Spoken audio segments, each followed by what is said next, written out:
Right guys, Mark Crossfield here. I'm at Dawlish Warren Golf Club. It's a bit of a grey day unfortunately, but I'm going to be testing today the Great Big Bertha Epic driver from Callaway, and this is the Sub-Zero version. So interesting ideas with this one. They're going for very low spin, but they're also saying it's one of the most user-friendly low spin pro drivers. You can work all those bits out yourself. So we're going to test it. Low spin, is it easy to hit? Sub-Zero Epic from Callaway. Let's get stuck in.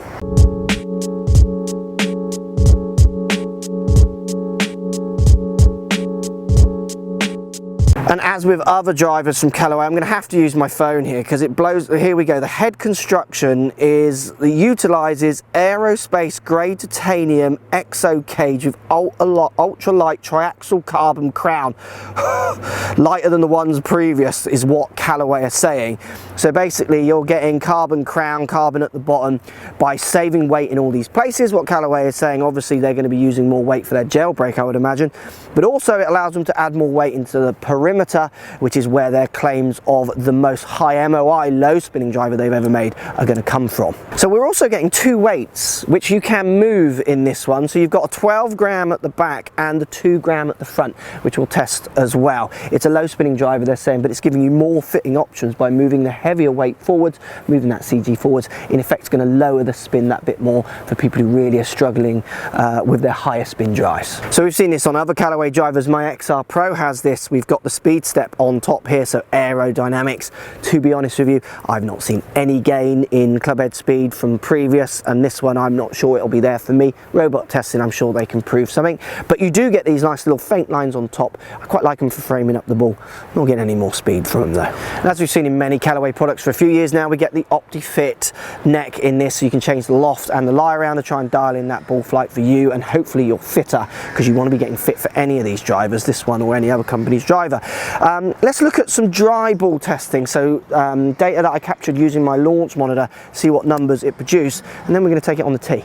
Callaway's Epic Sub-Zero numbers. Now this club is really starting to fascinate me. Look at the carry, 270. So for me, we're back towards where SLDR was for me when TaylorMade released it. And I had issues with the lowness of the spin of that club, which is why I then went away from it. Now I'm thrown back into that kind of conundrum. I mean, 279, sorry, top carry. That's way further than I would normally carry ball. And the reason that is happening is you can see the spin is ranging from 1874 up to 2.3 at the max, averaging around 2000. Now the driver I use at the moment is kind of a 2000 to 2.4 spin. This is slightly lower but almost in that bracket, launching at 14.5, ball speeds 153. Callaway talking about higher ball speeds with the jailbreak technology. To be honest, I mean, I've got one at 155, 154, 155 at the top there, but you'll see me do that with other drivers as well. It's 2 or 3 miles an hour they're saying, I think. And I'm struggling to see that on a data capture. The more shots I hit, or the least amount of shots I hit, it doesn't kind of come through that well for me. The thing I love about the Sub-Zero is that carry number with that spin staying up above 1.7 is definitely making me feel like I could bag this club. If we look at the flights of the club though, it's an interesting model as well, which you'll see in a second when we get out on the course. It feels like I want to fade this one. Well, we're going to test if I can draw it on the course, which we'll see, but it's definitely straight to more right. It's kind of moving my miss to the left out of my game. That doesn't mean it's better, because it's just moving it to the right. So wherever the center of gravity of this club, subject to my delivery and strike, is definitely moving it more to the right would hit. You got to remember, I could play with the hosel a little bit and maybe bring that in, but this one doesn't have the sliding bar like the Epic, so maybe bring that in for me as well. It's going to be hard not to put this one in the bag and try it on the course to see how I go. Those carry numbers are, well, they're kind of epic, aren't they? That sounds so corny, but I mean, that is, anyone who watches, that's, my lowest one is 260. The interesting numbers there, you can see that is kind of back to my full distance because that spin is dragging off that ball. So the claim of the higher MOI with this low spin is something I'm really interested in, because the tailor-made SLDR driver I used to use that delivered those spin numbers, I fell out of love with it because it did feel like the ball fell out of the air a little bit with them when I mishit it. So it'll be interesting to see how this one stands up to that. Down by the ball, I love the black look. Obviously I've been using a Callaway in the XR Pro, so similar ideas. Now this is a bigger head than what I'm used to, and I'm quite liking the look of the bigger head size down by the ball. Little green flecks at the back look nice, sits very lovely and square. First test for it today. So you've seen the just testing into dryness, if you like, no target as such. Second tee at the Warren here does not really warrant a driver. I've got to hit it literally pinpoint over these trees. So we're going to give 2 shots, a little bit of an accuracy test, and then we'll get out there a bit further where there's a little bit more room.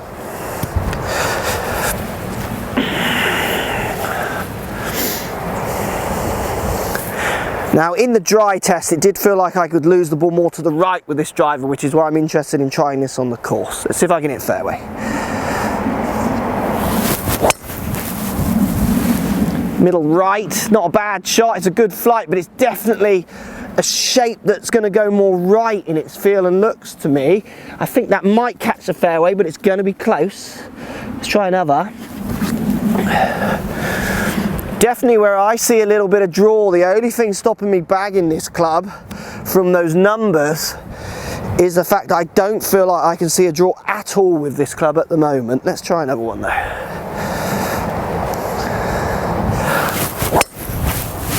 I mean, that's a good hit, and it's a little baby fade. It's a shot I grew up playing. Let's get up there and see if 2 of them can hit the fairway. It's an interesting sound. It's that kind of, I like it, that carbon duller sound off the face, not the really high ting. Does sound good, feels good. It's just that cut I'm a little worried about. So 2 good drives in the end, just up here on the semi-rough and one just on the right of centre. So you've got some people just coming through it. It's starting to rain in the UK here, which is always a problem. It's the fade with this one. We're going to take it onto another tee and try and hit it maybe a little harder, try and get a wider tee shot. I like that. It's just not giving me the shape that I'm used to seeing. Needs more testing. So we're now on a par 5 tee where I've got a little bit more space. And we're going to see if the subs, I've got 3 balls, so I'm going to hit 2 where I try to unleash a little bit more, not that I can unleash much. But because of this fade shot, this one's giving me a bit more. Certainly the lack of feeling like I'm going to go left. I've got 1 extra I'm going to try and draw. Let's give it a go. Definitely loving the numbers with this one so far, just worried about what I can actually do with it in a gaming environment, you know, day in, day out as such. That's a lovely flight. I mean, it's dead straight, there's no draw to that at all. So we're going to do another. Again, it's just a case of me readjusting how I'm seeing the shot. I'm aiming much more middle to up the left, where I'd be aiming normally middle to up the right with my natural shape.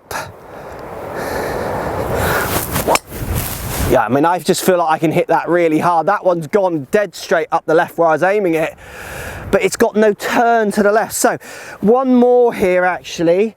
Can I draw it? I love the sound, I love the look. Bit worried about the low spin numbers when I first tried it, but I am enjoying that flight. Let's see if I can move it around. How much the high MOI to low spin? I guess I'm going to need to game it or play it really to give that a proper test, you know, because striking on different parts of the face is not a test of the club, because if you know you're going to strike it in that position, from the test I've done, it shows that you actually make subtle differences to try and kind of counteract for where you feel like you're going to hit it. Let's give this one a chance. I'm going to try and draw this one.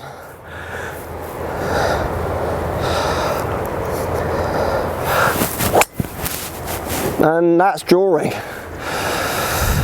I'm loving that. I've not hit a low spinning driver like that before, where I do feel like I can game it consistently. And this video might bite me on the bum if I do put it in the bag, because I do like the looks, I love the sound, I love the numbers. I'm being seduced by those low spin numbers again, but higher MOI ideas of this club definitely make me feel like I could game this one longer. I might have to try it, but I feel like I can do anything with that club. Post comments down below, what do you think? It's a very expensive club. I don't normally get into the prices of clubs, but I do know people will talk about the price of it because it is a very highly priced driver. Like all of the manufacturers seem to have gone that way with clubs through, I mean, I don't keep up to date with the club's prices because I think it can affect reviews for me a little bit. I'm just reviewing it as a product, but I know people will comment on that. I'm definitely going to give it a go. Let me know. Post comments down below. As always, subscribe to the channel if you like the reviews. Plenty more coming. Enjoying that one. Follow me on Twitter, Facebook, Instagram, Snapchat, Periscope, all the normal social places. Also, come and visit my new website, markcrossfieldgolf.com. See you over there.